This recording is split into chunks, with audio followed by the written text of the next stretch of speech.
Yeah, it's a blessing for sure. So, a long process, but, it's my second time going through it, and I kind of knew what to expect going forward. A different, like, unorthodox approach this time, but, great training staff, great, strength staff, and they got me, back on the field. So I'm just blessed to be here. Thank God for everything, and, glad to be out there with my brothers. So now you came off a strong season last season, and then you weren't able to, participate early on, but now you're able to get back and the team is winning. They're playing well. The youth is playing well. How exciting does that make it? Like, how much more exciting does that make your return? Oh, it's super exciting. It's definitely a different identity. I feel like this year, Salah's been great with the defense. The young guys have stepped in, kind of setting that standard last year with the young guys. And now just seeing this group of young guys, contributing early as they have, start off with like Marquise Siegel and Michael Williams, Upton Stout, CJ West, like the list goes on. So those guys are just bought into our standard, and it's just nice to have those young guys step in at such a, young time in their career. And now I'm able to, just pick up where I left off. So just really excited to get back out there. What's been unorthodox about this recovery? Just, college, schedule, just maybe like having to go to class after rehab and everything. And now it's just more so just kind of focusing on, different types of movements, not just focusing on my knee, but just, focusing on other areas of my body in totality. So I think, it taught me a lot about taking care of myself and learning different parts of, my body to kind of help me, build that longevity going forward. You're going to be the same confident, heat-seeking missile, so to speak, that you've been since you got here as soon as you step out there?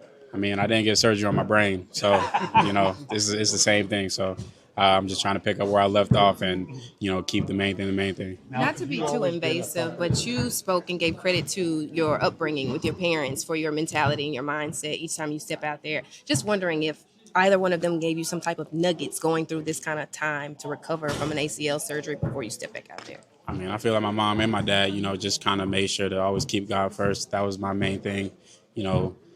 Maybe I feel like a lot of people, aren't there for me in certain situations where I'm just by myself, or I feel like I was left behind or things like that. But, God was always there with me. So, I just try to keep my faith, number one thing, whether I'm doing football, whether that stuff off the field, always trying to keep that the main thing, and, everything else is going to play out how it's going to play out. Do you expect to play this Sunday?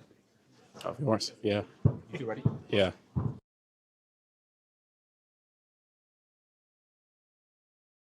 Sorry, is that always the way you played the game? I mean, I grew up, being undersized. So it was just like a thing where can I separate myself, just being a little kid. So just having, that Mighty Mouse mentality, being a, big dog, even though it might not show it physically, but mentally, that's going to give me the upper hand. So just it wasn't different when I was in high school. It's not different in college, and it was definitely not going to change when I'm in the league. So just throughout my football career, I just try to keep that the same motive. How difficult were the last 5 weeks just having to be on the sideline? I mean, it's definitely difficult, but at the same time, my brothers on this team are the ones that's keeping me up, and I just, just love to see the guys go out there, go to war, and put their best foot forward. And it's just a blessing that we're 4-1, and we're just gonna keep this thing rolling. Coming back, how long have you felt that way? Since I got surgery. Yeah. Coming back at this point in the season, how do you prepare mentally? I mean, just getting back into the routine, getting back to the mix. Don't try to do anything crazy. Don't try to do the big thing too fast. Just take it step by step. Same thing how I was with my rehab, not trying to do too much in a short amount of time. And now I'm getting back to the swing of things. And, once I'm ready to go, I'm ready to go.